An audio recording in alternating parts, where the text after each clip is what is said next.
All praises and double honor due to the Most High. Right? All praises again and double honor due to the Heavenly Father, Yahweh Shem Yahweh Shai, that we're here on another Shabbat. Right? So Israel can edify. Alright, we're going to pick up where we left off.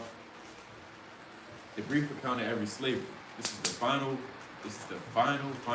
chapter. Right? This is volume 4. Like the video. And we've been at it for a week.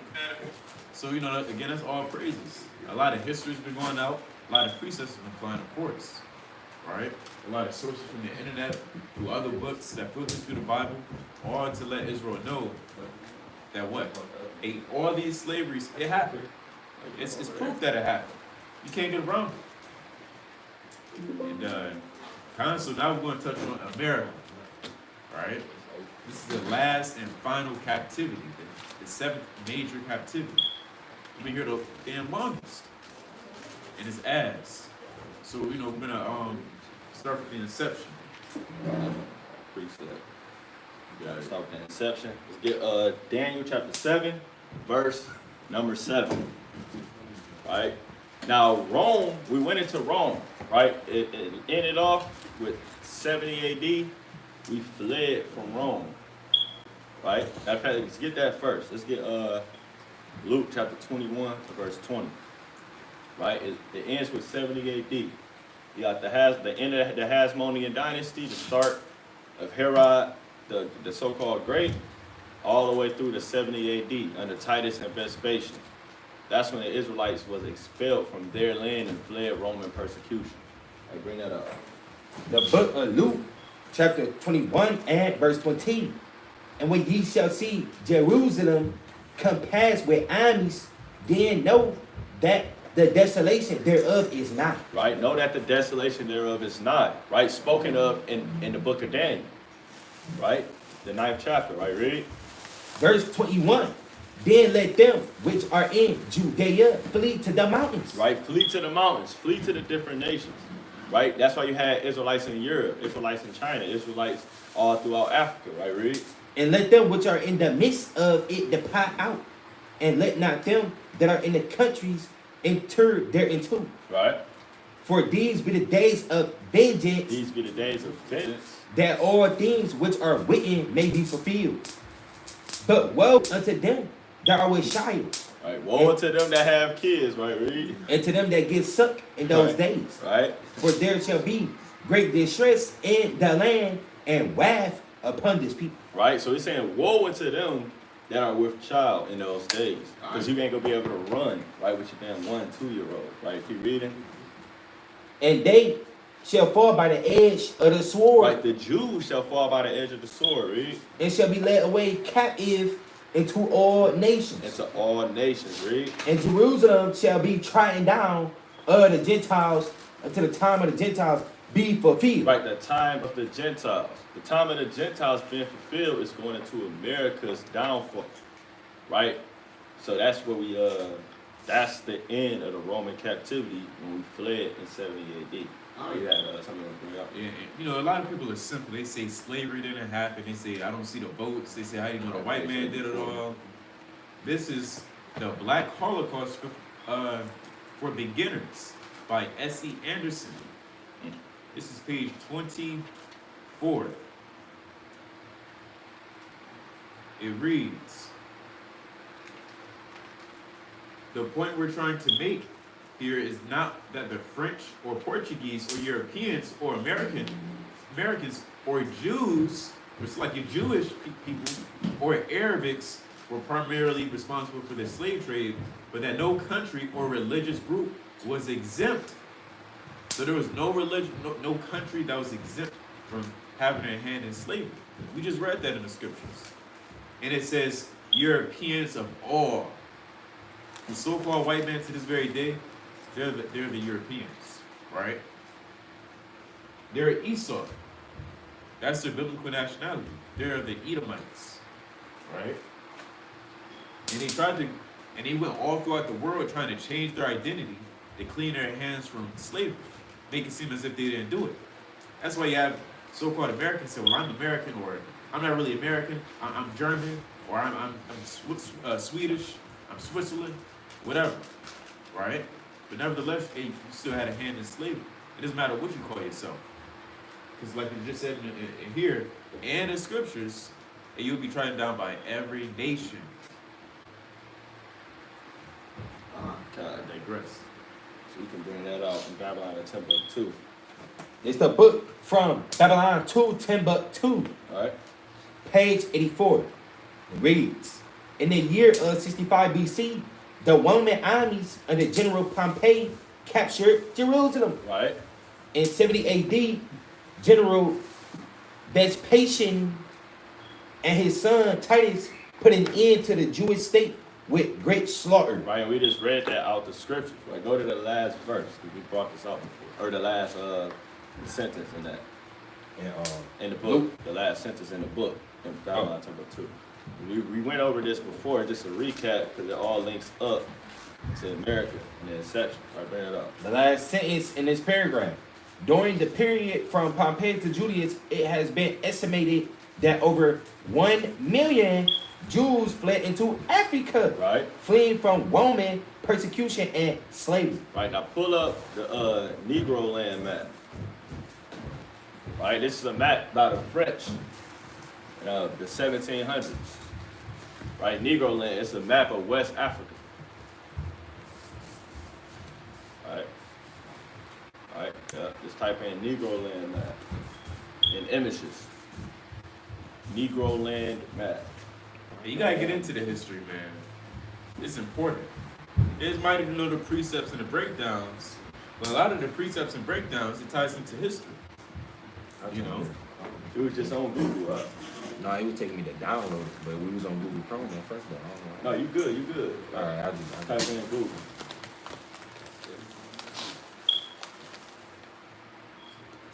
This is Google. So type Alright, in. it wasn't this Bing. Yeah, you good. Go back. Google Now, now. type in Negro land map. Or yeah, you're walking or he doing something. I was gonna You're walking, I said here, get it. So scroll down. do your images. Yeah, images. Scroll down. Scroll down. Let's get a good image. Scroll down. Right, just click that one that's close right there. Right here. Yeah. So this is already the close up. So click it and see if we can zoom in. Right. So it says Kingdom of Judah or Slave Coast. Now we all know the transatlantic slave trade, they got most of their slaves from the west coast of Africa. And it's also called the Kingdom of Judah, linking up with the scriptures and us fleeing to these different lands. All right. You got a point? Con, can you Google Kingdom of Wida? Now, you know, that's not the real, that's not how you really say it in Hebrew. It's Yahweh, right? This is, I believe, the Yiddish translator, how they say it. They say Wida. Kingdom of Wider, yeah. Not in images. Go to all. And it should be Wikipedia, the first link. There we go. The Kingdom of Wida, also spelled, you know, it's going to show you the different variations how to spell it. You scroll up a little. Scroll back up, right? Oh, back up. Yeah. Yoruba, the French call it Awida, was the kingdom on the coast of Africa, West Africa, in what is now Benin. And this is important to know as well because you're going to come across Israelites that say, well, I'm from Benin. And we've heard it before. They say, I'm from Benin, I'm from this part of Africa. Because not everybody from Africa, you just say, all right, you're Hamite. Right? You got to use wisdom. A lot of our people still there. It was a major slave trading area which exported more than 1 million African Americans, so-called, to the United States and Brazil before closing its trade in the 1860s. In 1700, it had a coastline around that sit on that, but you can scroll down a little bit. Check that out. Some more. According to the opinion, I like that. They said the king had wealth. where's that at? Right there, real quick. You can check it out. It says Besides, it says, despite this, the king was wealthy and clothed in gold and silver, which otherwise were little known, right? And they had a wall too, if I'm not mistaken. They made a wall like they did in Jerusalem. I think it's called the Wall of Benin. Right, and they got, hold on, it said 3 elements, that bottom part. 3 elements of common life were the subjects of devotion, some lofty trees to see, and a type of snake. This snake was the subject of many stories and instances by idolatry. It may have been worshipped because it ate the rats that would otherwise ruin the harvest. Priests and priestess were held with high regard and immune from capital punishment. Right? They had armies and priests and things of that nature. They went off into idolatry, but nonetheless, hey man, that's going into Israel, right? Israel, they was mighty in Africa. Go to page 90 in that book. I got one more thing too. Bring it up. Can you go to type in the walls of Benin? Yeah. That highlight. It's a video with these Jews saying how it was like it's still a big colony of Israelites in Africa keeping their traditions. Yeah, I think they call themselves the Yeah, community. pull that up. I think I got it on Instagram. On Wikipedia? Walls of Nah, Benin right there, right? Yeah, go to images first. Let's see if I I want the picture. So that's literally the walls of Benin. And they had little cities in there. We like Jerusalem. Ancient Jerusalem. We had That's walls. crazy. You had the gates. You had the east gate, right? And then you read about all the gates in Nehemiah. And you know, with each gate, it's like each gate had like a certain purpose, That looks just like certain area. Dude, It look was, just it's like some Jews made. You got the Jews middle did part. make it. You got the middle part, like the tabernacle. Yep. That's That's it. crazy. And yeah, you that's got like, tribes each side. you can't get around this stuff. And Esau destroyed it all. So you can get Hey, do you think he was swinging from vines in Africa, man? yeah, and scratching monkey's butt and eat a monkey. I got a precept on that too. Okay, you got it. Get the book of Exodus real fast, 35 and 30.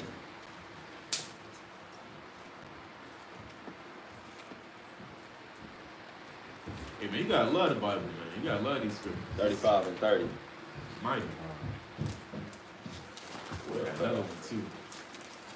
I just got 2 quick precepts on that. Exodus 35 and 30. Like for sure.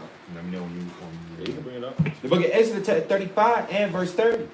And Moses said unto the children of Israel, see, the Lord hath called by name Bezalel, the son of Uri, the son of Hur, of the tribe of Judah, and he hath filled him with the Spirit of God, Right? in wisdom and understanding and in knowledge, and in all manner of workmanship, And what? and workmanship, And workmanship, read. and to devise curious works, to work in gold, and in silver, and in brass, and in the cutting of stones, to set them, and in carving of wood, to make any manner of cutting work. You see that? So, hey man, we had men that could build in the ancient world, huh? But we had men that could create and build things, man. Right? So that's why when we went to so-called Africa, hey, we was mighty in Africa, man. We was building walls, cities. We brought our culture with us, right? I wanted to get another precept. Get the book of what's that? You got a point? Yeah, this is the photo of ancient Jerusalem, a depiction. Yeah, the photo of ancient Jerusalem, and go back to that. It's the same type of building. Just like when you see Esau, you see Mount Petra, it look like the White House. It's all the same kind of architecture. That's a part of our culture. Right, so it's the exact same thing. Right, get up 1 Kings, leave.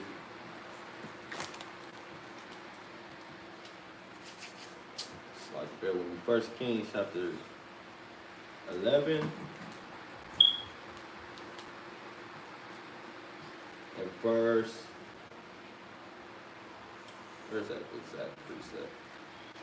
Bear with me, verse 20, here it is. Yeah, verse 28, 1 Kings 11 and 28. All right, that's mighty right there. All right, that's Mount Petra, like, just like the White House, same architecture, right? Just like Rome, Greece. So, hey, Jerusalem looked like the walls of Benin. Because those are Jews, that's why it's called the Kingdom of Judah. In West Africa, where it was 1 million slaves transported. We the Israelites, man. Bring it up. It's the book of 1 Kings, chapter 11 and verse 28. Right? And the man Jeroboam was a mighty man of valor. Right? And Solomon seeing the young man that he was He industrious. was industrious. Right, read? He made him ruler over all the shots of the house of Joseph. You see that? So he was industrious. We had industrious men that could build in the ancient world, man. Right? So that's our people, man. Right, that's how we got down. Oh, you had something else you were bringing up? Then I was going to get something out of Zionism going into us in Africa. But we got some. I said we put up the Incurred. So he came up. Can you type in Hebrewism.com and then type in Ashanti afterwards? Or HebrewIgbo.com? yeah, you can delete the .com and then put Ashanti. Hebrew.Ashanti. No, just Hebrew Igbo space. And it should pop up. Just type it in. Yeah, first link.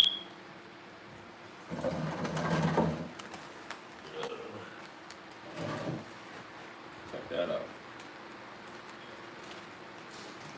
So where you're from the top. And you gotta do the go to that. Check this out. So you got go out this. This is the Ashanti of Ghana. The Ashanti, the predominant tribe in Ghana, formerly known as the Gold Coast, is predominantly believed to have come from North Africa, and many figures point to Egypt or Assyria. It has been pointed out by the first white man that came to Ghana to meet the Ashanti knows that the Egyptian-like architecture and design, but just equally, some of these so-called Egyptians or Assyrian traits could also point to the Hebraic origin. For Israel was captive in both places and left an indelible mark on both, as well as the little Egyptian selected. Both mark, as well as the little Egyptian and Assyrian influence rubbed off somewhat on Israel. Also noted by such men was the Semitic or Arabic appearance, really the Semitic, from Shem, appeared facial features of the Ashanti, as well as the reddish hue to their brown skin, which is also an Igbo trait, which is akin to Adam, whose name means red. Oh, yeah. So that's it. Start wilding up. But yeah. Well done. Hey, nevertheless, there's a lot of meat in that bone, man.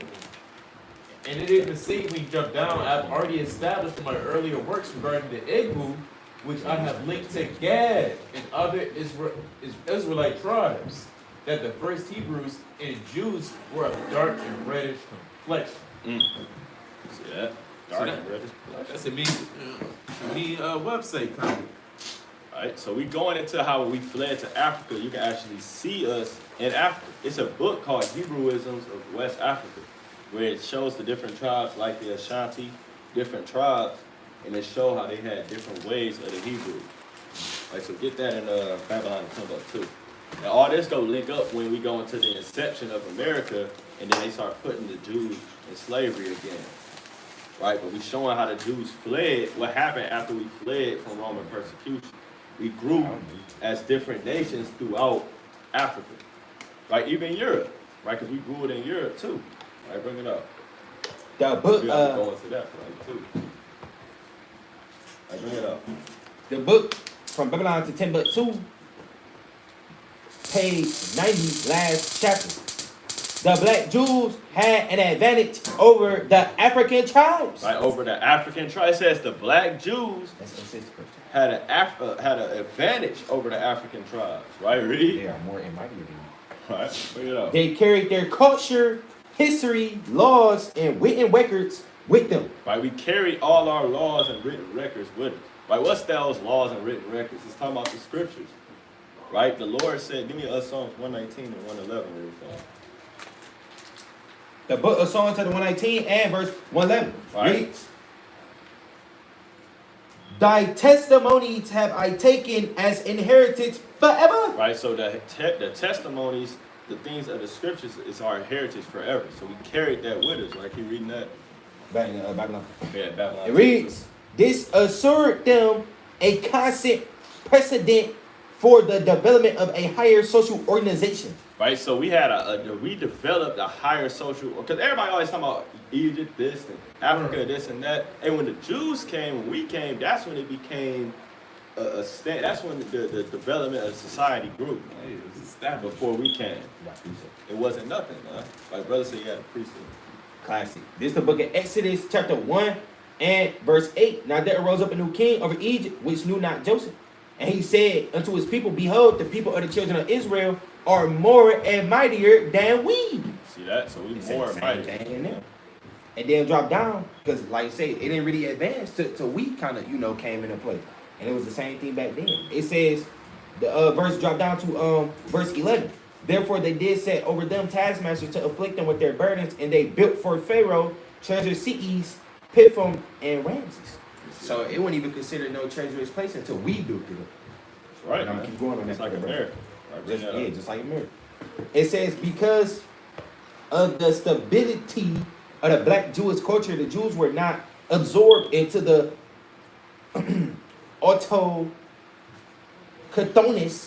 autochthonous population. Right, so they wasn't getting absorbed into the indigenous population. Right, we didn't come into Africa and start following their ways. More so, they started following us. Right, it's gonna say that, right? In fact, the Jews absorbed some of the native tribes. The Jews made use of every opportunity.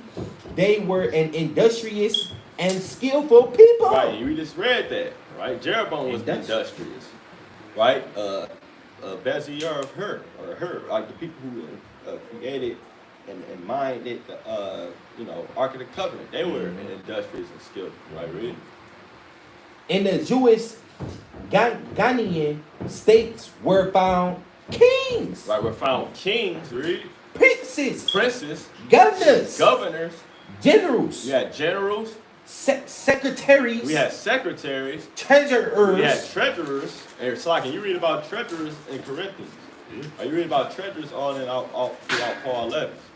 Like you read it? Revenue agents, We had revenue agents, right? judges, We had judges. You got the book of Judges, right? Read.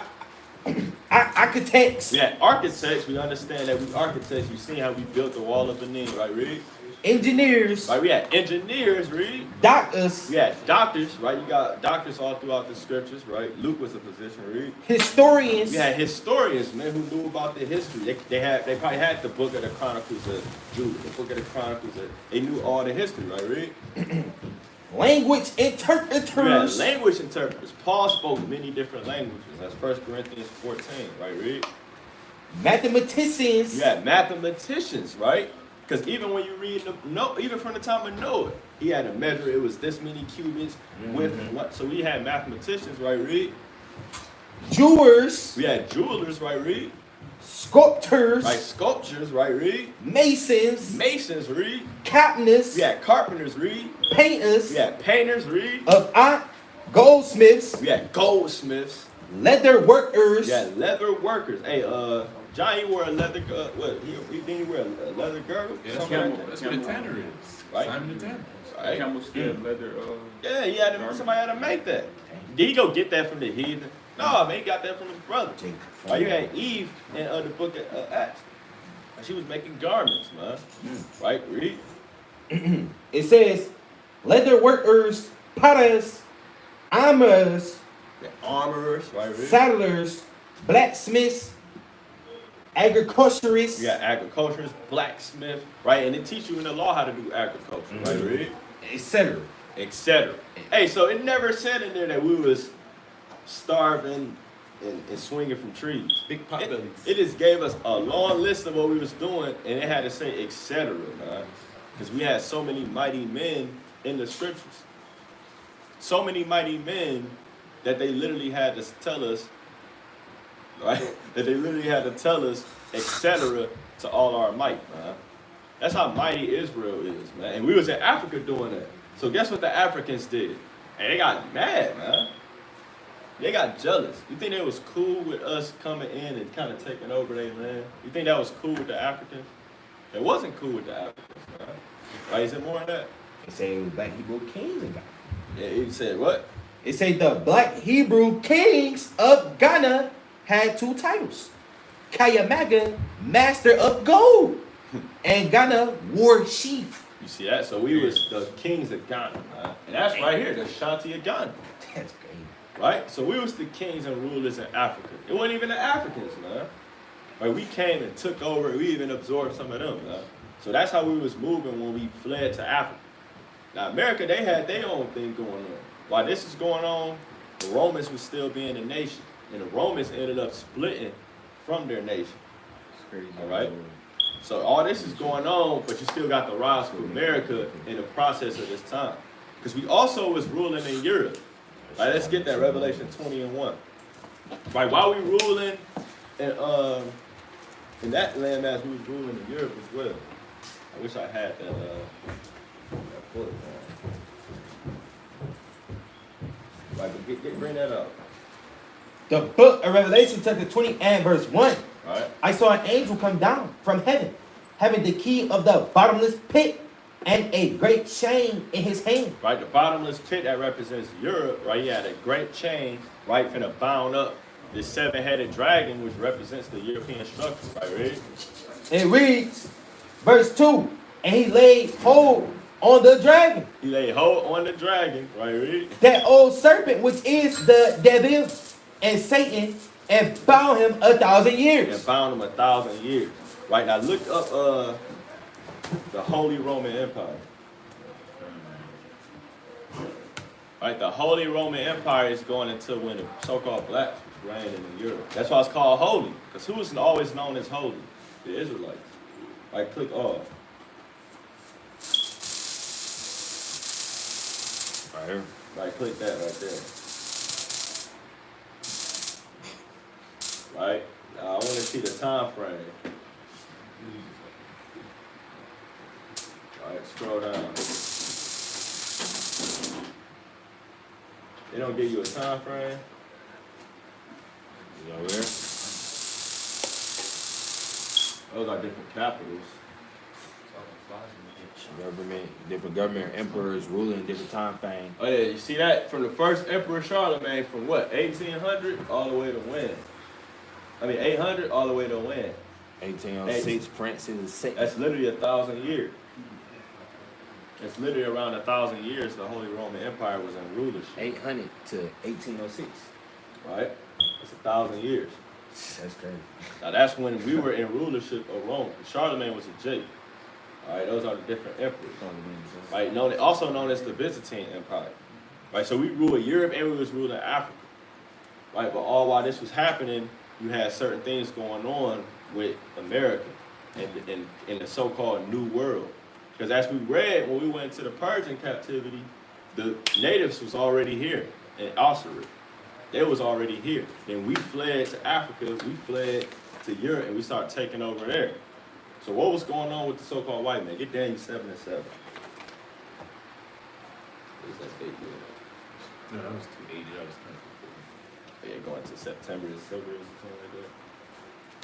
Before that. That was St. George. That was really I was like talking about slam. So that, Breakdown. you can actually pull that real fast. Go to look up Russian icons on Google. Look up the Russian icons. Right, just to prove we was ruling in Europe. And they got the images. Right? Known as the Moors. Right, so look up Russian icons. And go to images. Right? Type in so you can see all these different photos. Right? You got your Howard Shaw, you got Paul. Right? Type in night. Yeah, joining the world. Type in the night.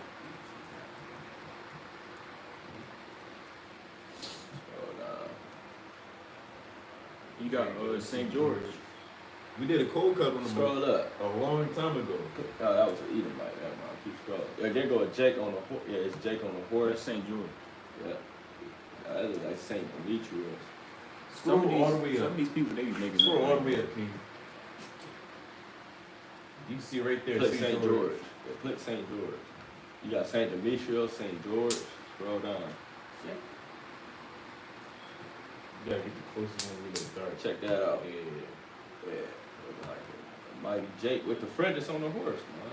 Scroll down. Now, he was a martyr, Yeah, they killed them. but and it's yeah. Like a prisoner. He He got the fro. Yeah, he had the fro going on. His nose didn't look like that, but you can scroll up a little bit. Alright, just down a little bit. Oh, that was down a little bit. Just a little bit more. Too far. Scroll up. I'm trying to get some history on him. Yeah, just real quick. Okay, okay, that's it. This image. The wealth of images depicted in holy icons is overwhelming, yet one thing appears to unite them all. Despite not usually being painted in a naturalistic way, they are always concerned with depicting reality.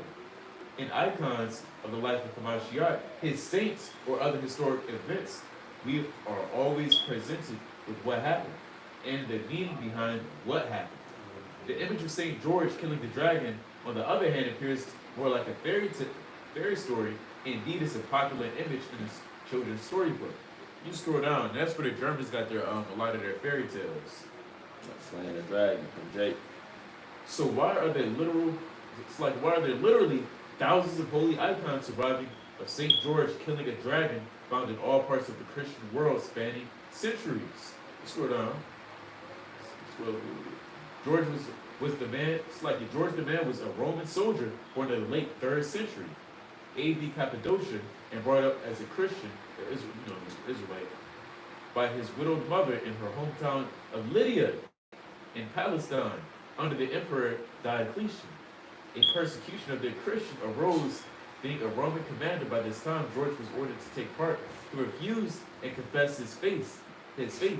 Terrible tortures failed to weaken the young George, who was still in his 20s, but instead converted some of those who witnessed his confession, including Diocletian's wife, Empress Alexandria. Finally, George was beheaded the year of his martyrdom, was 303 AD. Right? Okay. And that dragon represents Esau. That's right. Again, the dragons they didn't have dragons flying around back then.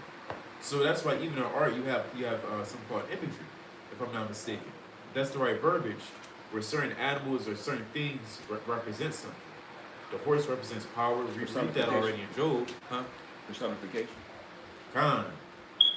If that's it, where you giving life to an inanimate object. It's like imagery, like you said. It's like it's a depiction of. I'm about to heal or something like that. I think that's like boom, pow. That's out of my It's idea. another.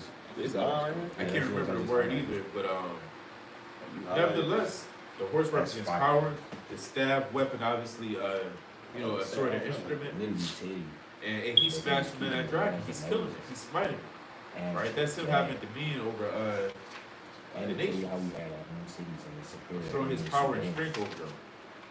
He had the daughter get that from him. That's right. Around this.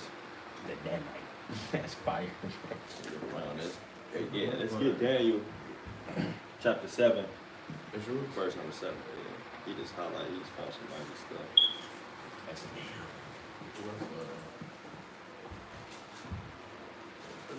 That's a mean book. And Jake was in the spirit when he did this book. Yeah, fire. They got Danite in it. They talk about Benjamin being West Indies Emperor being Benjamin. Mauli. I got all that. Yeah, bring it out. 7 in World War. 7. 7 and 7, yeah. The book of Daniel, chapter 7 and verse 7. Right, so while all this is going on, we ruling in Europe, we ruling in Africa. You got the so-called white man. He doing his own thing, right? He coming to the so-called New World, oppressing the Native Americans. He's trying to come back into power in Europe. That's the time frame we fast forward to, like 1400s, iconoclasm, the Renaissance. All right, bring it up. The book of Daniel, chapter 7, and verse 7. After this I saw in the night visions, and behold, a fourth beast. Right, and we know that's Rome. We read it's that three-headed eagle, right? With 12 feathers, and 8 contrary feathers. Right, read. Dreadful and terrible, and strong exceedingly, and it had great iron teeth. It devoured and baked in pieces, and stamped the residue with the feet of it, and it was diverse from all the beasts that were before it, and it had 10 horns. Right, it had those 10 horns that it split into. Right, you got Belgium, France, Germany, Spain, you got Denmark, the Netherlands, you got Luxembourg. What's another one? We got Britain, you got Greece, and then Italy, or some would say Ireland, but Italy. Right, those are the 10, right? So keep reading. It's important to know those 10, right? Bring it out. Verse 8. I considered the horns, and behold, there came up among them another little horn. Right, it came up from among those 10, a little horn. A little horn came out of the 10. This is talking about America, right, read? Before whom there were 3 of the first horns, plucked up by the roots. Right, so those 3 horns that was plucked up was Britain, France, and Spain. Right? You got America, they fought the French. Right? Let's look that up. Look up the quasi-war. Quasi. Look up the quasi-war. Right? This is a war fought after the Revolutionary War against the British. Because remember, that's where the Pilgrims so-called come from, the British. Right? And they, you know, you had the Boston Tea Party, all that folly, and they fought against the British, the Revolutionary War, 1776. And then they fought the Quasi-War, right? This is years after against the French, right? The Quasi-War was an undeclared naval war fought from 1798 and in the 1800s between the United States and the French First Republic, primarily in the Caribbean and off the east coast of the United States. The ability of Congress to, matter of fact, I want to jump to this. It says, in 1793, Congress suspended repayments of French loans incurred during the American War. Right, so basically, they was getting money and stuff from the French. They got loans from the French to fight against the British, and then they say, you know what? We'll stop paying y'all. Right? So they went to war about it, and America won. So they took out Britain, they took out the French, and guess who else they took out? Spain. Right? You got the Spanish-American War, the War of 1812. Right? That's how they obtained Cuba. Right? They was fighting against the Spanish because Spain, France, and Britain, they were the main ones in the slave trade. They were the ones over here in America in the so-called New World, taking different lands. Look that up real quick. Look up the New World exploration, something like that, because it actually show you the map of all the lands they had. You said what? This one? Click map. Right, because first you had Christopher Columbus. Yeah, Age of Discovery. Age of Discovery? Type in Age of Discovery map. Nah, Age of Discovery. Oh, age. Age of Exploration, Age of Discovery, type in map. Because I actually had a map pulled up, man. I pulled up a map and a video I did a while ago. Type in French, Britain, and Spain in America. I literally did a video on this before, and I had it pulled up. I don't know what I searched. Type in America, Spain, and America. Yeah, that's something like that. Museum purchase, all that stuff. Something to that effect. Click, exit out of this thing. Scroll up. Click that map right there. This one? Yeah. Now let's zoom in. So scroll up real fast. Oh yeah, let's zoom into it. So you got the British, and you even got a little bit of Russia in this thing. But mainly you got Britain, French, and Spanish.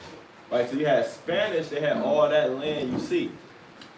Right, then the British colonies, you know, they had the 13 colonies, and then you got Louisiana. That's why the West was free. That's where you get the Wild Wild West from. Right, when they all fled to the West Coast. Right, but you had the Louisiana Purchase when we bought that from French. Plus we was going to war with French. Then we took out the Spanish. Right, and America ended up conquering all this land. But this is all, those are the three horns right there that fell. It lines up perfectly with the Bible. though. Yeah, it lines up perfectly with the scriptures. Right, that's the lands that we conquered. That America conquered, rather. All right? So, keep reading that Daniel 7 and 8. They were plucked up by the roots. We on verse 9 now. Like you said, it's and behold in this horn. And behold, in this horn were eyes like the eyes of man, and a mouth speaking great things. Right, that's talking about America. Right now, jump to 24. yeah, jump to 24. The book of Daniel, Jump chapter, 20, slide. the book of Daniel, chapter 7, verse 20. Right? And of the 10 horns that were in his head, Right, this is the explanation of what we just read. Right? This is the interpretation. Right, read. and of the other which came up, and before whom 3 fell. Right, we just seen the 3, right here, British, France, and Spain. You can literally look at it. Don't America got rulership over Mexico, and don't they got rulership over Cuba and Puerto Rico? Or they had rulership over Cuba, but they got it over Puerto Rico, Florida. We took all that over, man. America took all that over. And then the Louisiana Purchase, right? That's what happened. And then that British colony turned to America.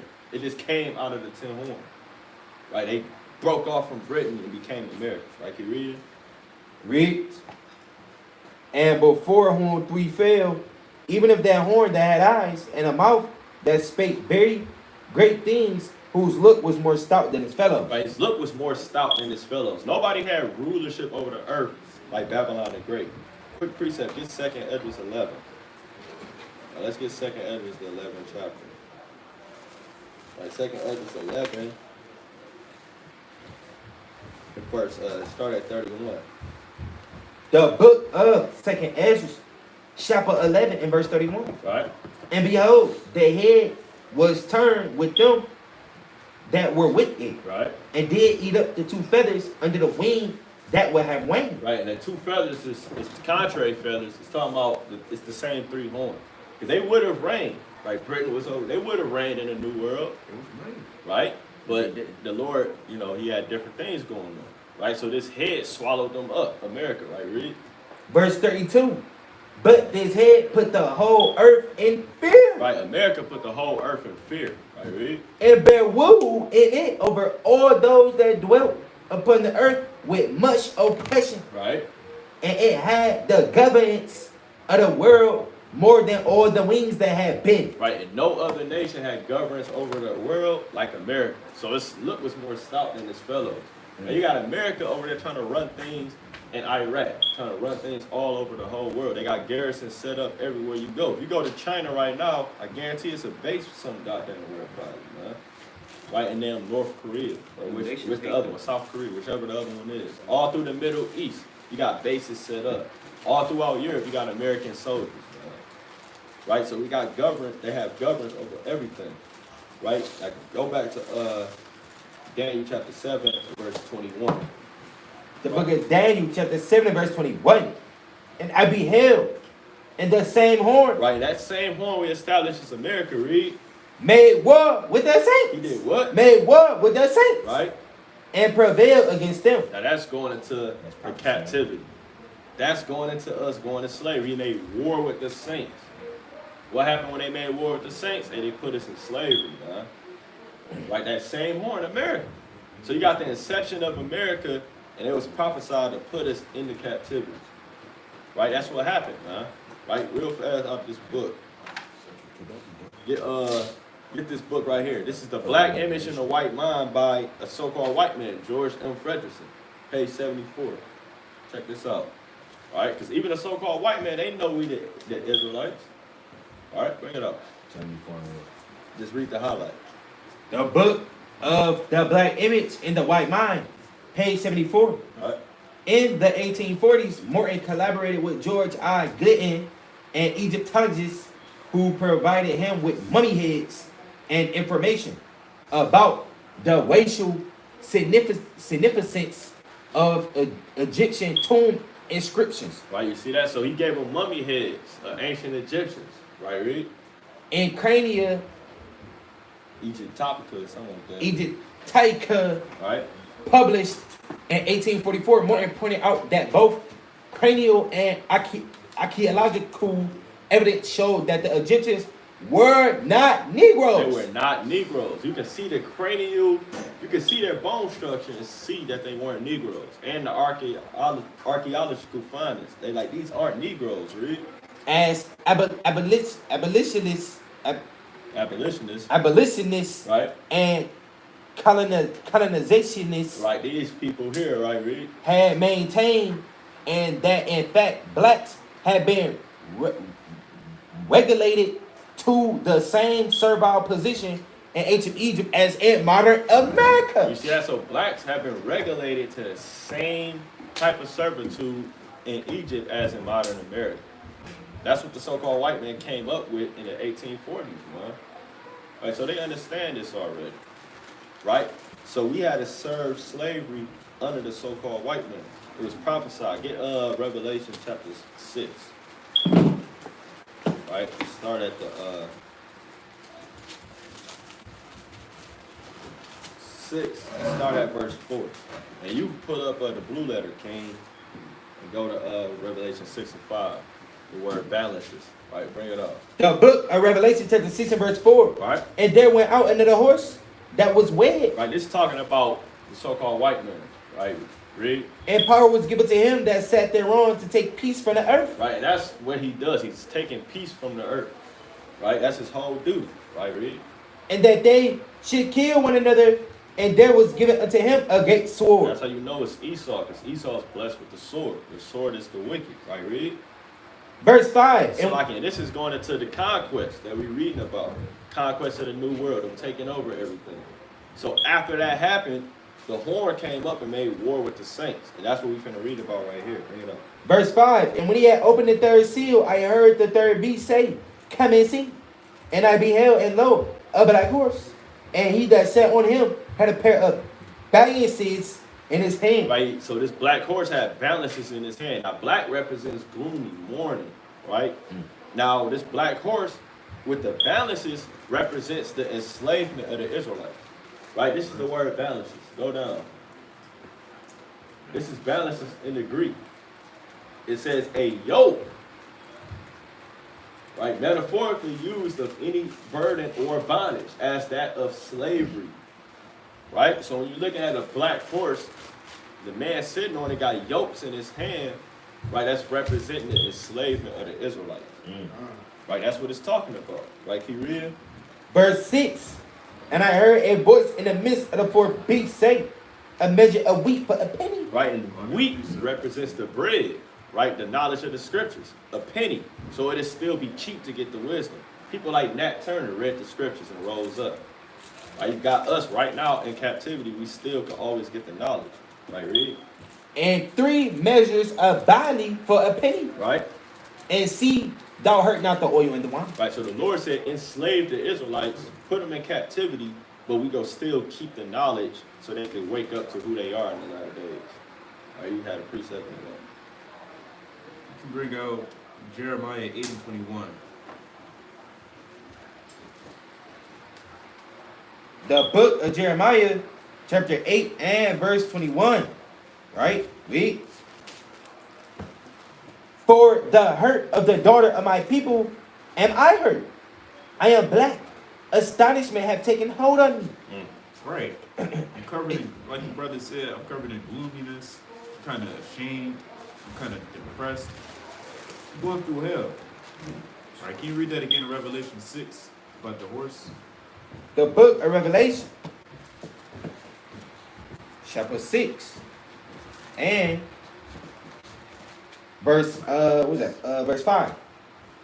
And when he had opened the third seal, I heard the third beast say, "Come and see." And I beheld, and lo, a black horse. Right, remember the horse represents power. Can you bring that out in Job real quick? Real quick. Chapter 40, see 17. The book of Job, chapter 40, and verse You can 7. jump up to, it's like the 39, I'm sure. The book of Job, chapter 39, and verse 17. Because God hath deprived her of It's the odds. wisdom, neither hath he imparted to her understanding. You can go down. Verse 18. What time she lifted up herself on high, she scorned the horse and his rider. See? Verse 19. Hast thou given the horse strength? Hast thou clove his neck with thunder? Verse 20. It's exalting a horse and how mighty it is. Right now, it's not the lion, but nevertheless, we understand that this horse holds very strong attributes. You can see. Verse 20. Canst thou make him afraid of a grasshopper? The glory of his nostrils is terrible. Hey, even when you hear a little, you next to a horse, you kind of want to step back a little. What's it about to do? All right. Go ahead. Verse 21. He paweth in the valley and rejoiceth in his strength. Hey, and you see horses do that too. They kind of paw on the ground, like getting riled up. A horse is a mighty animal. Yeah. You can see. He goeth on to meet the armed men. He mocketh at fear and is not affrighted. Neither turneth he back from the sword. So in Revelation 6 and 5, we were reading, that black horse moving in the same spirit. And that's what the horse isn't afraid of anything. You pull out a gun, a knife, it don't give a damn. It's gonna run towards you. If it gets shot, it gets shot. But it's gonna run towards you. Because it's not afraid of nothing. Right? So that's the spirit of this horse in Revelation 6. You get Psalms 106 and 10.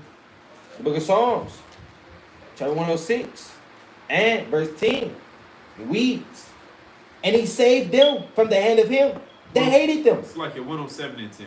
The book of Psalms, chapter 107, and verse 10. Such as sit in darkness and in the shadow of death, being bound in affliction and iron.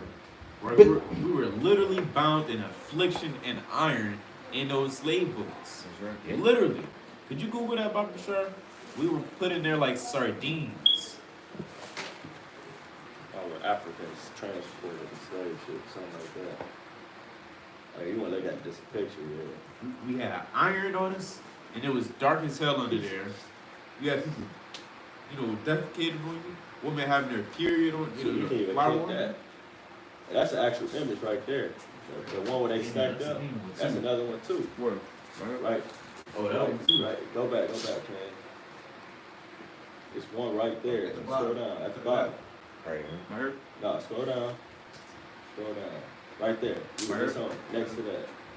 That too, Which one? This one? I'm not sure. but it actually show how they right. I'm looking at one. Right here. I'm looking at that one right there. This This one? it's on. No one to the left of that. This actually showing how they stack them. Like click. Like it's showing how they stack this on top of each other. See that? Yeah, they didn't have night lights in there, man. They didn't have. That's how it's a terrible passage. And we supposed to forget about that? Let's forget about it and shake hands with the white man. Scroll up. It looked like it was some good info in there. Oh, it's not. Scroll up, the little paragraph. Scroll Yeah. up. It says in 1619, more than 100 years since European vessels first shipped enslaved Africans to the Americans, the first recorded African slaves arrived in North America to work plantations in English colonies. Right, so 1619 was the start of the mass deportation. Right, and we read that was mainly from, places like Benin, right, the Kingdom of White, right, which is Judah, right. Scroll down. Even right there it says from 1514 to 1866, more than 2.5 million African captives, right, Israelites, That's were 12. forced, 12.5 million African captives were forced onto about 40,000 European ships. The Atlantic slave trade, the base Database. or database estimate. And this just what they wrote down. This not all this stuff. This is stuff they gave. You can just calculate. Scroll down. It's showing the different slave routes right there too. I'll take a picture of that. Well, scroll up a little. Right, it's showing the different slave routes, man. Right, scroll down. Check that out. It says enslaved people were not treated as people, but they were treated very much as cargo, packed into the bottom of the ship. People always saying, where are the slave ships? Hey, it was just cargo ships. They didn't make ships to put you in so you'd be comfortable.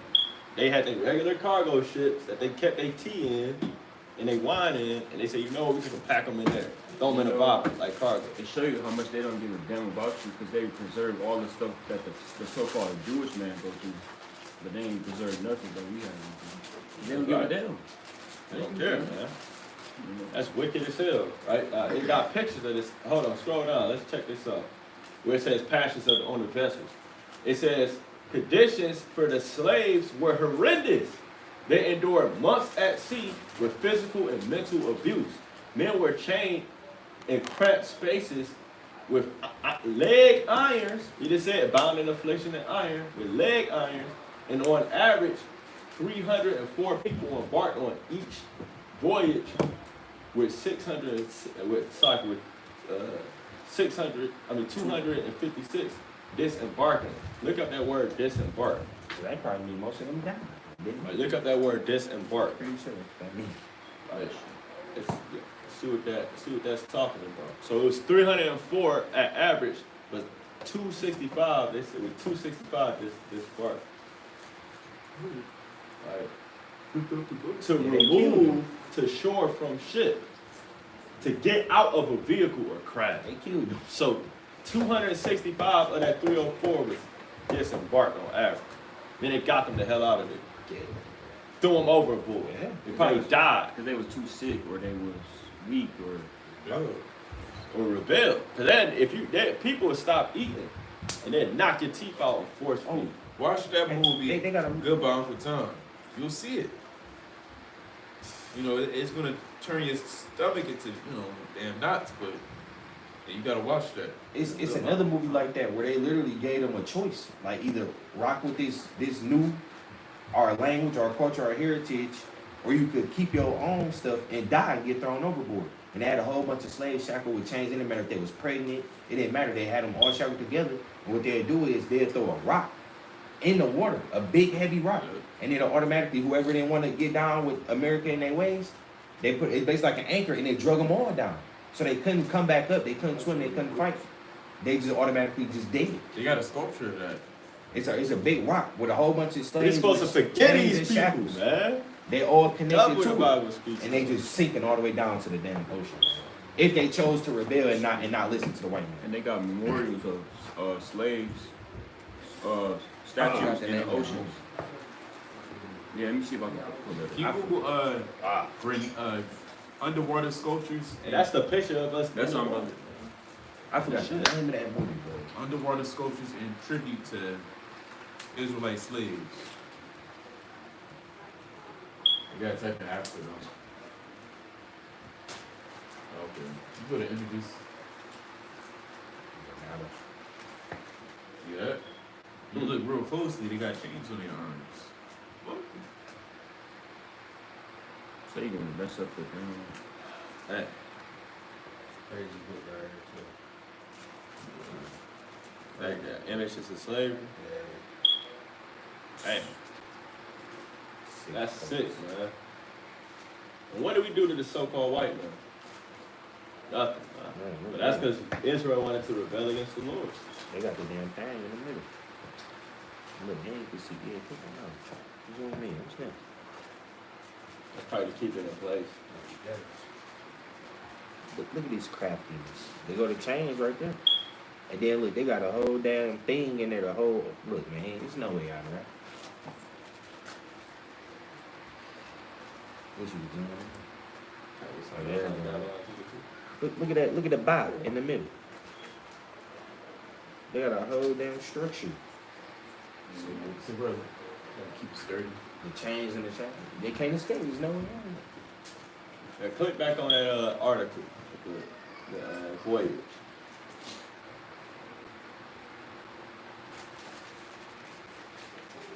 See, that's a picture right there of them shacked up. They disembarked 265 out of 300 on average. Wicked as hell. So about 20, 30 of them made it out of like 300. That's what I'm saying. They killed him. And could you continue reading on Psalms 106 and 10 about Patrol? 7. Oh, yeah. 110 and 7. And Psalm 107 and 10. Yeah, 107 and 10. That's that iron, man. The book of Psalms, chapter 107, and verse 10. It says, such as sit in darkness and in the shadow of death, being bound in affliction and iron, because they rebelled against the words of God and contemned the counsel of the Most High. Therefore he brought them down. He brought down their height with labor. They fell down, and there was none to help. And that's us in slavery. We fell down to labor and nobody helped us. Nobody delivered us out of the captivity. No mortal man, that is. So that's Then- the curses. It's like, go ahead. It's because we rebelled. Then they cried unto the Lord in their trouble, and he saved them out of their distresses. Right, and that's eventually going to happen to us. He's going to hear, remember Israel, remember his afflictions, remember his inheritance, and deliver us. He brought them out of darkness and the shadow of death, and break their beds in the sun. And this is prophecy as well. And I want to further prove these slaves was Hebrews, even further than we already proved it. Type in Google, look up what's the name of that song? Swing Low Sweet Cherry. Yeah, Let's pull up the lyrics. Right? So you already got, we proved it was in Africa, following certain ways. Right? That's prophesied in the Bible. okay, Esau. Type in Negro spiritual. Man, they don't beat it. Go to type in Negro. Yeah, no videos. And type in. Scroll down, actually. Just scroll down. Whoa, Dog. I'm trying to. It's not letting you. Yeah, I'm crying. Scroll up. Type in full lyrics. I mean, scroll up. Scroll up, dog. Right there. Yeah. So this is it. It says, swing low, sweet chariot, coming forth to carry me home. Swing low, sweet chariot, coming forth to take me home. Swing low, sweet chariot, coming forth to carry me home. Swing low, sweet chariot, coming forth to carry me home. And this is a Negro spiritual. It says, I look over Jordan, and what do I see? Coming forth to take me home. A band of angels coming after me, coming forth to take me home. Right, so it's saying I looked over Jordan. And what is Jordan? That's a river. That's a river in Israel. So the slaves, the so-called African slaves, they were singing about angels coming in chariots to deliver them. Right, get Matthew 24. Verse 39. I was about to say, Negro spiritual weight in the water literally said Israelite. Follow the drinking glory. Yeah, pull that up too. It's what weight in the water. Put it up. And even Harriet Tubman, she called herself. They called her Moses. Yeah. The Underground Railroad. Like in Matthew 24, verse 39. The book of Matthew, chapter 24, verse 39. He reads, and knew not until the flood came and took them all away. 29. 29. The book of Matthew, chapter 24, and verse 29. Right. Immediately after the tribulation of those days shall the sun be darkened, and the moon shall not give her light, Right. and the stars shall fall from heaven, and the powers of the heaven shall be shaken. Right. Read. And then shall appear the sign of the Son of Man in heaven. And then shall all the tribes of the earth mourn, and they shall see the Son of Man coming in the clouds of heaven with power and great glory. The clouds are also considered chariots, so-called UFOs. That's what they were singing about, right? Read. And he shall send his angels with a great sound of a trumpet, and they shall gather together his elect from the four winds, from one end of the earth to the other. You see that? So it's going to gather the elect. So that's what they singing about, the prophecy coming to pass. Now this is even talking about wade in the water. Right? Where it says, see that band all dressed in white. God is going to trouble these waters. It looked like a band of the Israelites. God is going to trouble these waters. See that band all dressed in red? And a band is talking about an army. It said God is going to trouble. And that's crazy. Dressed in red. What is that talking about? Right here, Isaiah 63. Oh, that come from Basra. 63 That's and how I was 1. trying to slaughter him. Right? It said God is going to trouble these waters. And what does waters represent? Nations. Right? So That's a revelation. they doing their thing. They said a band of angels in red, and God's going to trouble these waters. He's going to destroy these nations. That's what it's talking about. When they say he's going to trouble these waters. Look like a band that Moses led. God's going to trouble these waters. My Lord delivered Daniel will. Oh, yeah, Daniel yeah. will. Didn't my Lord deliver Daniel will? Yeah. Then why not every man? That's how you I got another song. It's a Benjamin song. He said, my Lord. You even got Kumbaya. That's Kumbaya. Right? Bring that up. The book of Isaiah, chapter 63 and verse 1. Who is this that coming from Edom with dyed garments from Basra? Right, so his garments look red. That's why I said the band, they was dressed in red. And they had blood on. Right, red? This that is glorious in his apparel, traveling in the greatness of his strength. I that speak in righteousness, mighty to save. Wherefore art thou red in thy apparel, He said, why you red in your apparel, red? and thy garments like him that treadeth the wine fat? Right? I have trodden the wine press alone, and of the people there was none with me. Right? For I will tread them in my anger, and trample them in my fury, and their blood shall be sprinkled upon my garments, and I will stain all my You raiment. see that? He said they gonna trouble these waters, man. He gonna destroy the nation. Verse 4, for the day of vengeance is in my heart, and the year of my redeem is come. You see, that's talking about Yahweh Shah coming to destroy the nations. Now the brother got another song. Let us chase you out of the earth. This is Benjamin, brother. Is this a Negro spiritual? Say No, it's Close to it. it's a Benjamin song. It It was say a piece of prophecy 1976. too. What I was bringing out is Negro spiritual because that's what the so-called African slaves were saying. Oh You know Jake and they got different stuff to prove that, but that's later in time. But nonetheless, that's how you know that they kept their culture.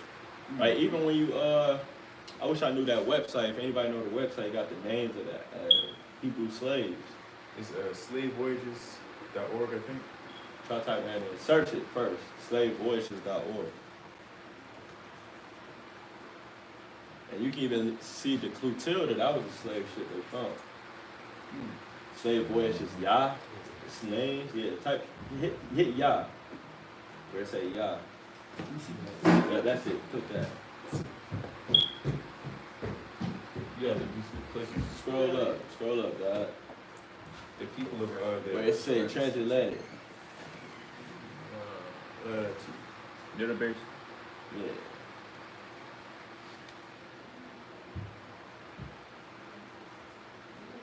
Is this it? Yeah, but go back up, sure. Go to people of the Atlantic slave trade, and then click database. African origins.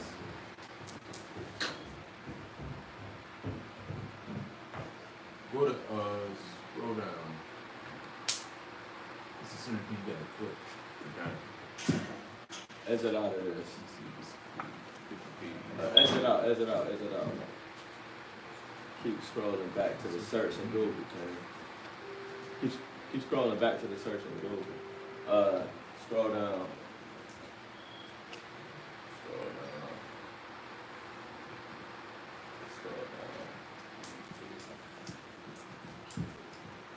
Alright, scroll up, type in Yah names. Type names. Yah. Click that, that's it.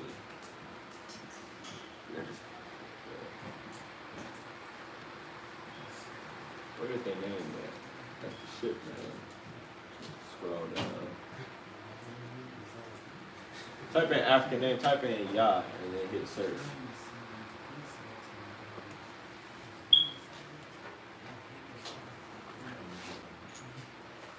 It's a lot of Yahs right here. Yeah, that's it. That's it. The origin, Hebo. What is a Hebo? Oh yeah, Ebo. You see that? Yeah, that's the origin, the Hebos. And it's a lot of names with Yah in it. Wow. You got Bayat and Unya, Yakaba, Bayasa, Bawaya, Shaya. Amanya. That's the last one. That's crazy. Oh, here we go. And they tell you their actual origin too. That's crazy. Somebody's like Yawa. Yawa, Yawa, Yawa. Ah, That's fire. Yaba. Yawa. So it's a lot of people with Yah in their name. Hey, Kumbaya. Kumbaya, my lord.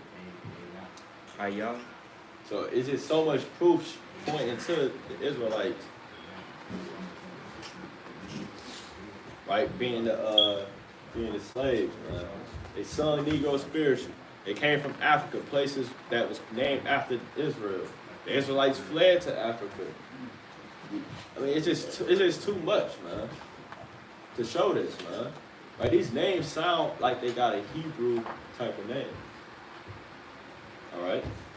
They can't get around this stuff, man. We all know what happened when we was in America. We all know about us getting sold and splitting the families and whippings and lynchings. All that stuff is prophesied in the scriptures too, man. All right, it all happened to our people. All right, we still in this same captivity to this day, waiting, singing sweet little sweet chariot, waiting for the chariots to take us home. All right. Gotta get with that. You can type in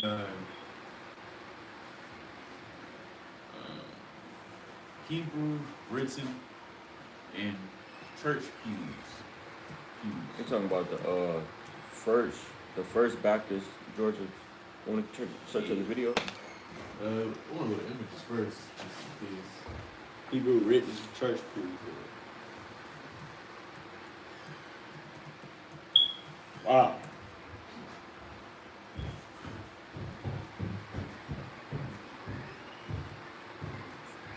Forgot how this goes. I don't know.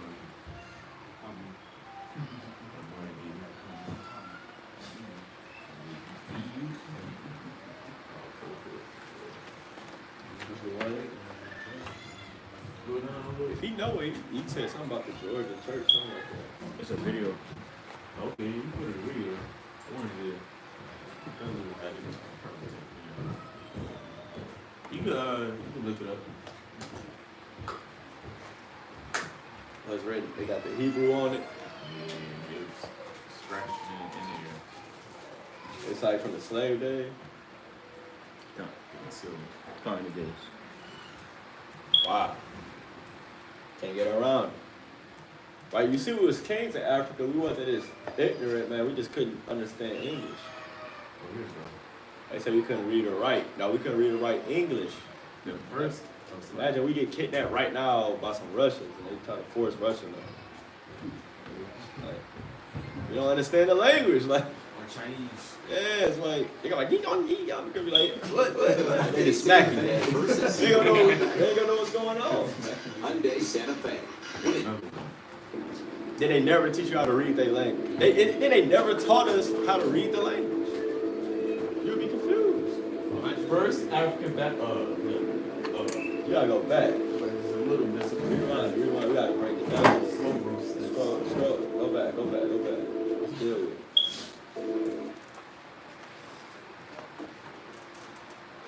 That first little. First African Baptist Pause. church in Savannah, Georgia, built in 1773. And some of the slaves, our ancestors still wrote modern Hebrew.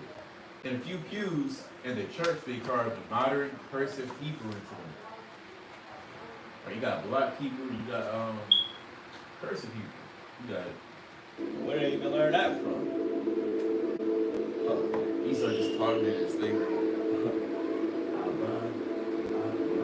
Check this. Pause. Pause it. The initial congregation of the church was formed by slaves who attended Ephesus Baptist Church, later First Baptist, since its organization on February 14, 1829. When a new church was built in 1840, the slaves worshipped in the older building. White ministers served the African Baptist Church until 1862, when Reverend Harry Watson became the first black minister.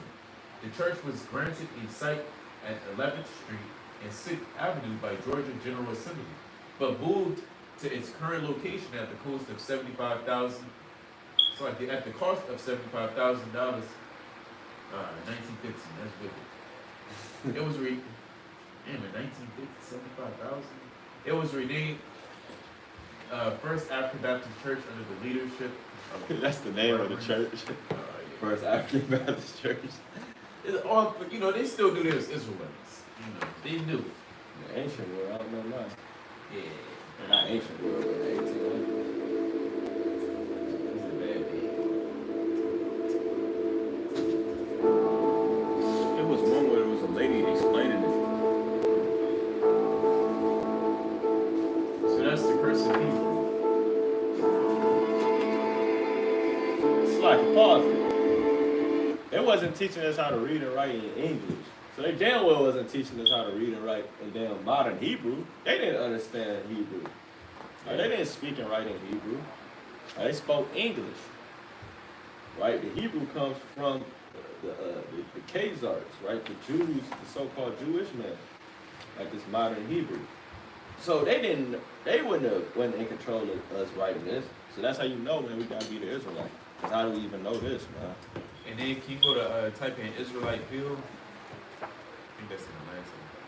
Oh, here it goes. I think this is the lady explaining it. This is First African Baptist Church, the oldest black church in North America. The building built by slaves. The gentleman that laid the first brick laid the last. The balcony hold pews that actually were built by slaves. They have the oldest information in this building. That information is written in cursive Hebrew writing. Downstairs, the air holes that the people, when they hid beneath the floors, they were able to use are actually African prayer symbols. This building was built during the night hours. It was also not only used as a place of worship, but it was used as a place to help out on the Underground Railroad. One of the greatest missions, I believe, ever taken out and carried through was handled beneath the floors of First African Baptist Church. There are many items in here that now stands as proof of the Underground Railroad. In the ceiling of the church is a code that this building is used as a safe place, and that code is 9-patch. 9-patch is a quilt symbol that was used during the Underground Railroad to identify safe places. So that 9-patch was placed right in the ceiling of the First African Baptist Church in plain view. If you're interested in getting a tour of this church, you're welcome to come to First African Baptist on Franklin Square, or you can call 233-6597. And you will be welcome to have a... They use the stars from the Underground Railroad. All right, and that's how Israel get down. They read the stars, man. All right, but type in, like you said, Israelite here. It's crazy, bro. Oh, he said hills. Oh, hills? Yeah, Israelite Hill. Oh, you talking about the native hills? Nah, he talking about that. Look at white one, the white one. This one? Yeah, the one is clear. That one. If you click it, it'll zoom in if you go to the website. Just to the west lies Israel Hill, settled in 1810 to 1811 by approximately 90 former enslaved persons who received freedom and 350 acres from Judith Randolph under the will of her husband. Richard Randolph, cousin of Thomas Jefferson. These Israelites and other free African Americans worked as farmers, craftspeople, and appomattox, whatever that is, river boatmen, and some labored alongside whites for equal wages and defended their rights in their court. The family of it's like an early settler, Hercules White, bought and sold real estate in Farmville and joined with white citizens to found the town's first Baptist church in 1836.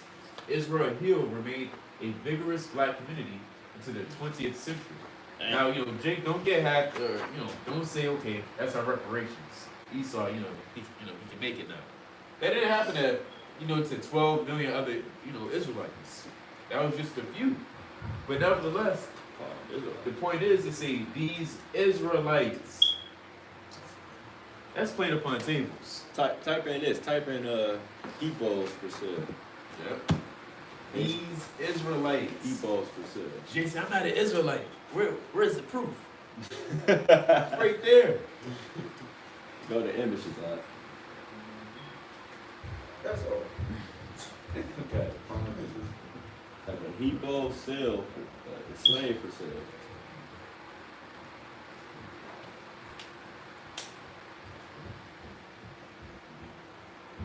Scroll down. Gotta be one, man. Here we go. You seen it? Hebrew, you spell it's H. It's like Negro with an H. Yeah, it's E. E-S. They tried. Satan took that thing away. Scroll up. Type in. Oh, there go one. Right. It says to be sold. It says fine Hebrews just arrived. That's probably where they get Negroes from. And they never called us Africans, man. They literally wasn't calling us Africans. But we got slave shit. Right? Because they knew we weren't Africans, man. We were different from them. Right? Actually, Africans were selling Israelites, man. Alright? You can get that in Joel, the 3rd chapter. Now, forget Amos. Get Amos 1 now. Amos 1 and verse 11. African selling African. Let's go.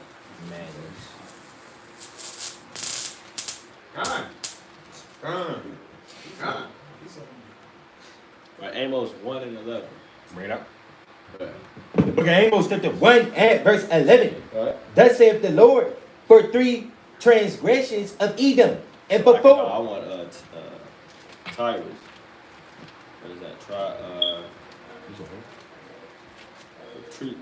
Three transgressions of Titus. Oh, damn. I know what you're talking about. I can't It's the remember. same chapter. One in it's like That's a I want- Ammon. That's Ammon. I want Amos 1 That's Ammon. 1 and 9. 1 and 9. It's not 1 and 9. 1 and 9. and The book of Amos, chapter 1 and verse 9. Thus saith the Lord, for 3 transgressions of Tyrus and for 4, I will not turn away the punishment thereof, because they delivered of the whole captivity to Edom, and remember not the brotherly covenant. right, so to tell you that Tyrus delivered the captivity to Edom. Right, playing upon tables. Right, so Africans actually sold Israelites. Right, so you got all the history, the scriptures. I mean, without a shadow of a doubt, we the Israelites, man. Right, and we were sold to America as slaves. You type in if brothers remember, but it was a newspaper. I don't know if brothers seen it. It was a newspaper in like the 60s or 70s down south. Or I think it was a little earlier than that, where it was an Israelite man walking around claiming to be a Jew, and he was speaking Hebrew. Oh, that's what it is. Black man speaking Hebrew. Newspaper. It was literally in a newspaper.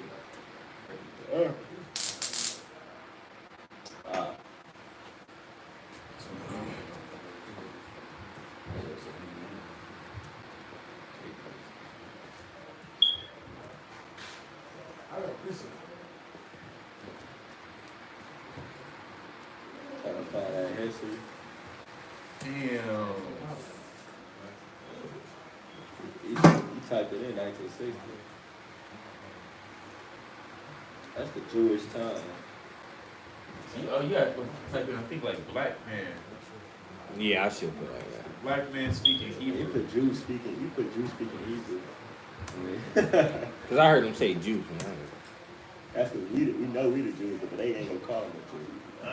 Black Jews of Harlem. Nah. Hey, you talking about that Meg? That what got a Coleman speaking? No, that's another one I was gonna pull up. That's my Instagram. Now that one I seen. I heard about that one. He came out of coma speaking Hebrew. I get this one. He was a Jake, bro. I was like, damn. Matter of fact, this probably Man, we don't know. Can't see it. all right, here we go. Pull up the other one in. A man wakes up speaking Hebrew. I had to take it black. I ain't really got too much more.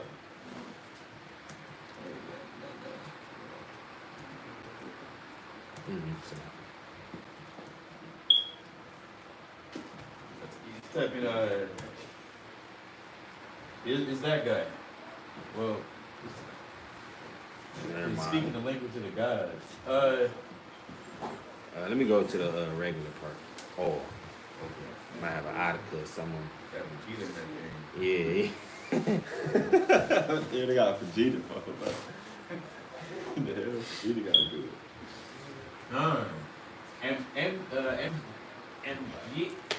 Amnesia. Amnesiac male wakes from coma speaking only ancient Hebrew. Damn. The man was found unconscious in a California motel on his night. He had with him a duffel bag of exercise clothes, a backpack, and tennis racket. He carried a California identification card and a social security card, both identifying him as Jamal Miller. When he woke up in Cedar Sinai Hospital days later, he had no memory of his past and could only speak in an unknown language. For 3 days, the puzzle remained complete until a rabbi visiting a friend in a nearby room identified the tongue as ancient Hebrew and was able to communicate with the poor man. His memories don't match his former life at all, says Dr. James McKenzie, who is responsible for Mr. Miller's case. I want to read. For some reason, he seems to have lost all of his previous knowledge. Why you getting that? Can you get Ecclesiastes 1? The Lord sure didn't hurt. But also to have gained the memories of an ancient Jewish fisherman. He speaks ancient Hebrew, talks to fishes and boats. But I've never seen anything like this. The Lord definitely didn't hurt his oil. Yeah. Yeah, tear channel. It said It Mr. says, Miller. Mr. Miller seems to believe that he was an ancient Jewish fisherman and calls himself Nehemiah. Son. That's who he is. He's Back on the earth, bro. That's crazy. He might be the truth. That's not Nehemiah. Nah. That's another Nehemiah. Yeah, that's what. That's just who he was. Crazy. Dr. McKenzie believes the traumatic event may have triggered the confusion. How's that confusing? Yeah, confusion. If he's speaking the actual language.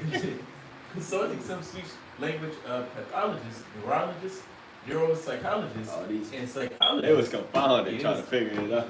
I've never seen this before. He was able to determine that Mr. Miller's memory problems might be caused by a combination of two relative words. Okay, scroll down. Yeah, that's probably. Esau's so prideful. They gotta give a name to everything. They gotta make up a whole diagnosis for this. Yeah, for something that's spiritual. See, It is what it is. He's an Israelite. The Most High granted him some knowledge. This man continued only selecting for only a temporary period.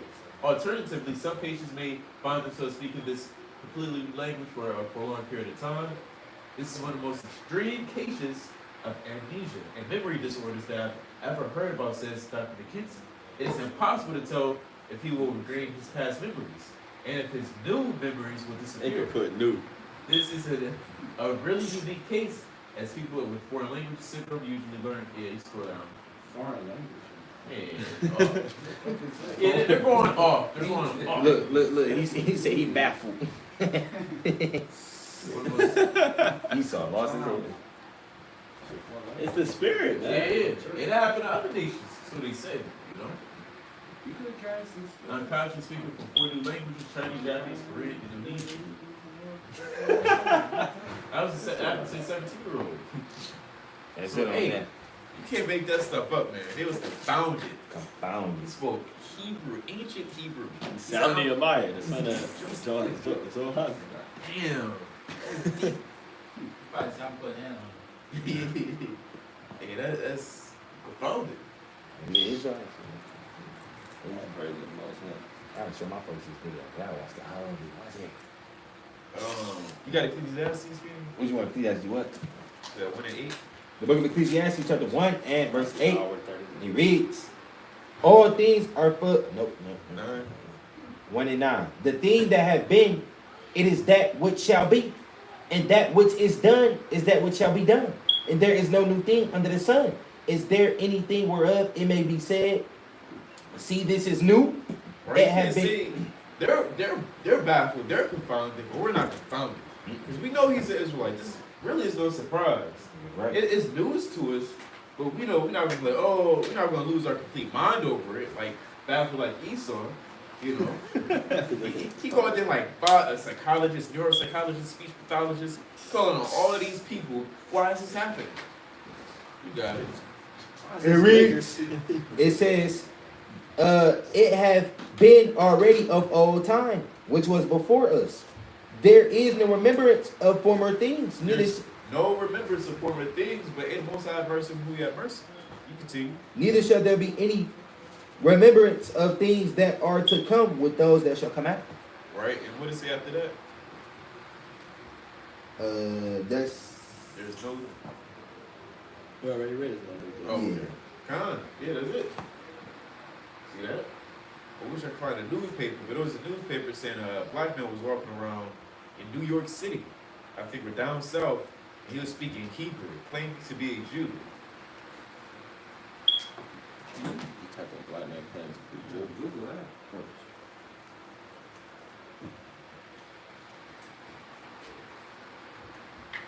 Oh, there we go. All praises. Fuck it. His name is Leo. I think damn. I was good. The Leo is oh, is this it? Leo I don't know if that's Frank? it. I don't know if that one. It just says the white man, the Jew. I think it's somewhere in this article.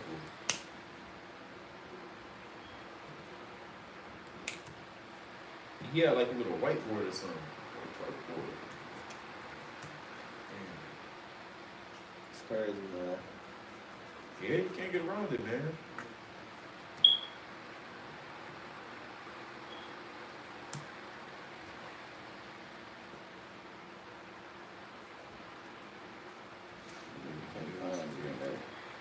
Esau probably took it off.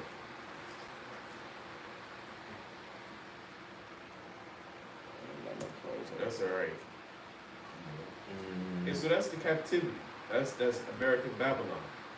Right? We touched on a lot of precepts, proof. Right? We went through hella books, went through hella sources. Right? Proving that the American slave trade did indeed happen. And Jake, you're a simpleton if you say otherwise. Because we hear it from time to time. Show me a slave boats. Oh, yeah. You know how carnal that is? What Yeah, year? one last thing. Let's look up the Clotilda real quick. That's right. And that was crazy because I was going through that at Clubhouse. And I'm like, if you gonna sit there and Yeah, say dog. carnal minded, there's no point in talking. Scroll down. Hey, you can That bet. was yesterday. Scroll down. Wikipedia. Yeah. It's plain. It says the schooner Clotilda was the last known U.S. slave ship to bring captives from Africa to the United States, arriving at Mobile Bay in autumn 1859 or July 9th, 1860. 110 kidnapped Africans, men, women, and children. The ship was two masters schooner, 86 feet. Right, so there you have it. Slave ship for Jake. And this was after it was legal. And after it was so-called illegal. So-called. Right through the spirit. And then show you, you know, do your Google in your own time. But the last American slave ship was found in Alabama. And there was another one. Oh, I did a cold cut on it like a year ago or two. The Mayan. Yep. The archaeologists in Mexico find the Los first Mayan Lunas. slave ship. And he did an article on it. Yeah, so you can't get around this stuff, man. 'Cause even the Gadites was sent on slave ships. After they got shot, they were shipping ass back and forth across from North America to South. And actually, let's just get that. I got one last thing I want to show. Oh yeah, I got that too. Okay, we can't forget about get get this in the Black Indians, page 112, the highlight. The book, The Black Indians, page 112. By 1661, slavery had become legal in the British colonies. Right? Africans were preferred since there were thousands of miles from home. Right. So they wanted African slaves because so-called Africans because they was thousands of miles from the crib. Right? Indian slaves were able to flee to their armed brothers and sisters when they come roaring back armed and revengeful. You see, of course they gonna come back like with the straps, right? This idea of keeping slaves distant from their homes and families was crucial to having them under strict control. Right.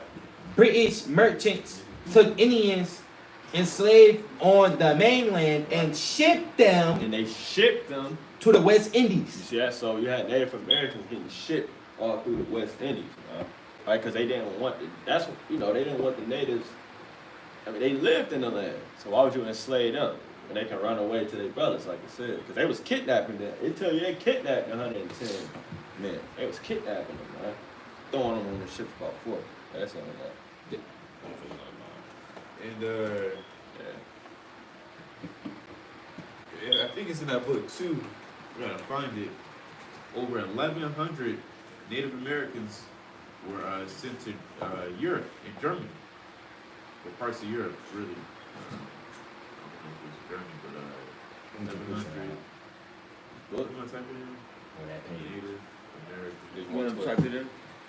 Yeah.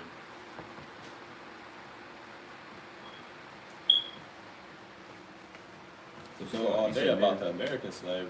You said Native American slave.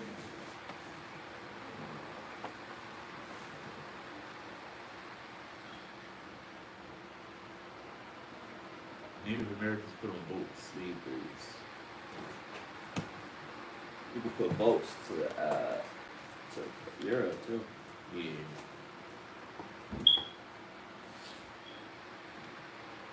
You can read about them going to slavery on ship, calling this ship Native Americans abroad as slaves.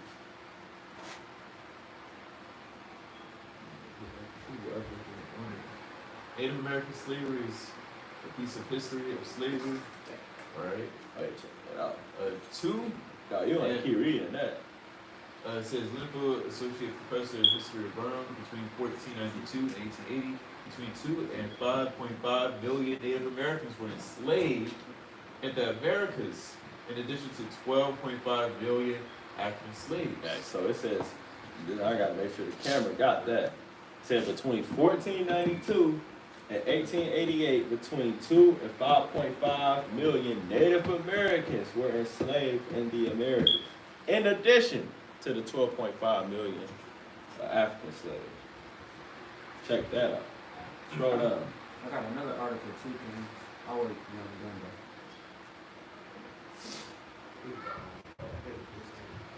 Scroll 8. down.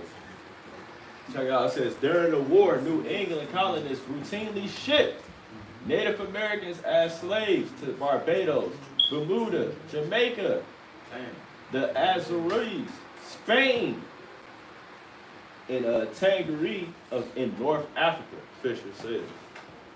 That can get and this is a picture depicting it. Native Americans getting shit. I'm gonna scroll out and get the whole picture. Guys fighting back in Sword, there. sword, man. Guys trying to fight back. See that? It was enslaving them, man. With shit on ships. They little fruity out there. They got a insurance company. It's called Lloyd's of London. They based in England. They still around to this day. They got all this records of the slave ships, slaves, and so forth. They insure houses nowadays, man. Called Lloyd's of London. Dang. They're one of the biggest insurance companies in the world, man. What is? Lloyd's of London. It is an insurance How you company. spell Look at that.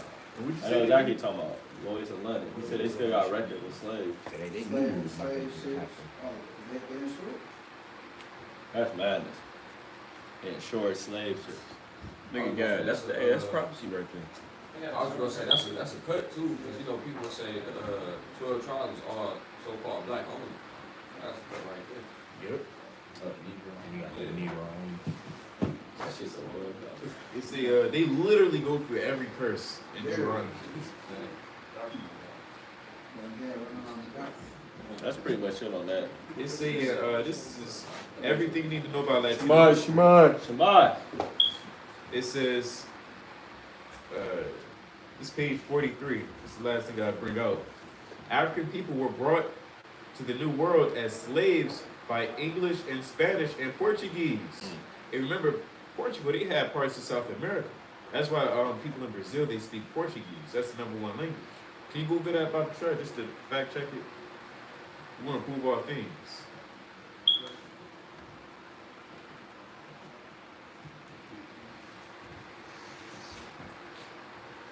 Standard Portuguese was developed in the 16th century, right?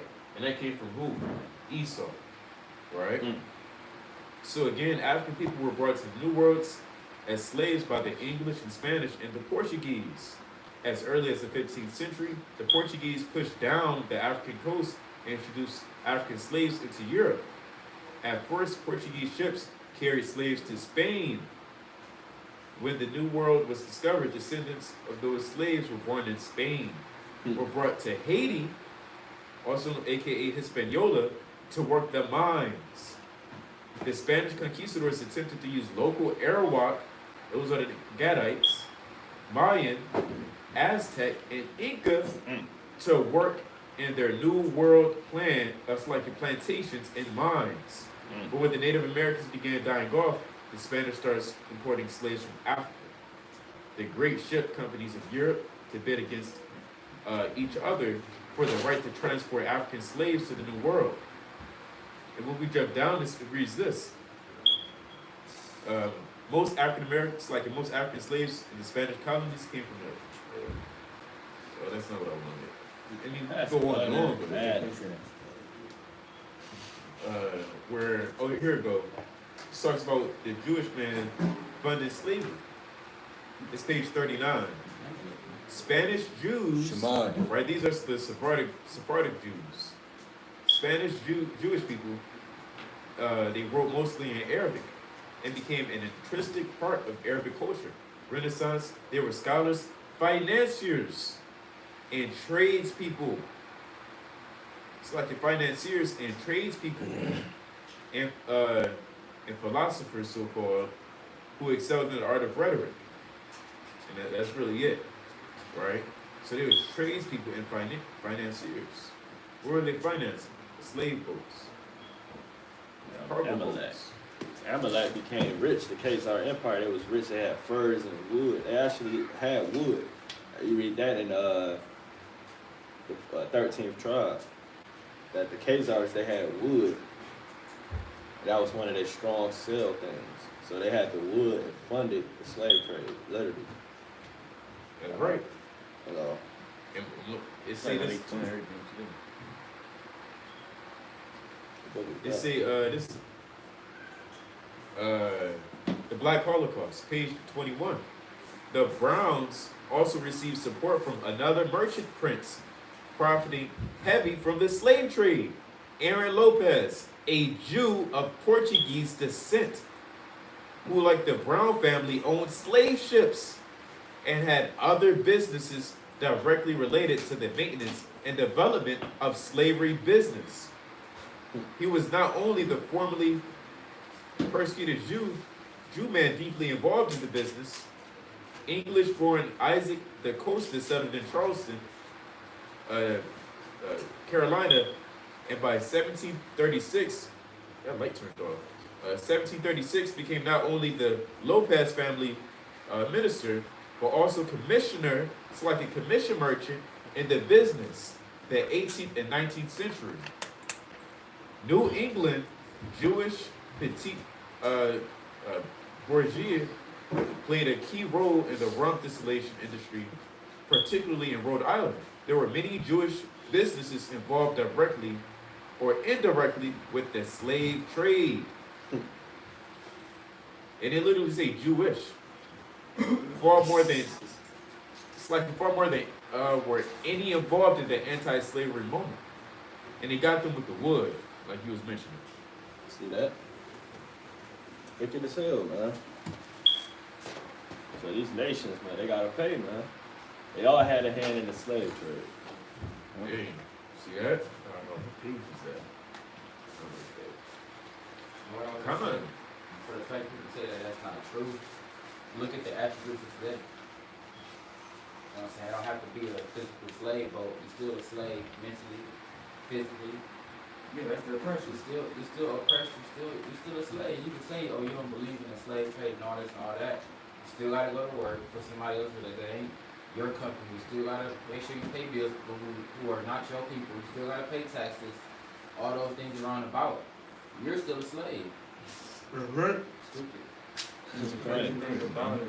When you tell them that, they be so carnally minded, it's to the point to where they still go back to the question that they asked you. But all this stuff I showed you, you still don't get it. Listen to halfway through. Where's your currency? Where your own land? Right. No money, you have Say no on money, that. you have no resources, you got nothing. Shema. We gotta close out. Close up. Israel's been edified through the precepts, the sources, the proof, the evidence, the articles, that's been brought out. So there's enough information. Of course, there's more, but time will fail us to go through everything, right? But the information that was brought out through the Spirit, that should be more than enough to prove and verify that we're the Israelites, the Jews according to the Scriptures, So there should be nowhere in your heart and your mind that I'm a black man, I'm a nigga, I'm a moon cricket, I'm a GD, I'm a blood, I'm a porch monkey, I'm an American. Those thoughts, those bywords should be far away from your mind. Right. The only thing you should be calling yourself is your God-given nationality, which is an Israelite. So with that, we're going to bid us or Shalom. Shalom. Come on, come on. Kwame Shalom.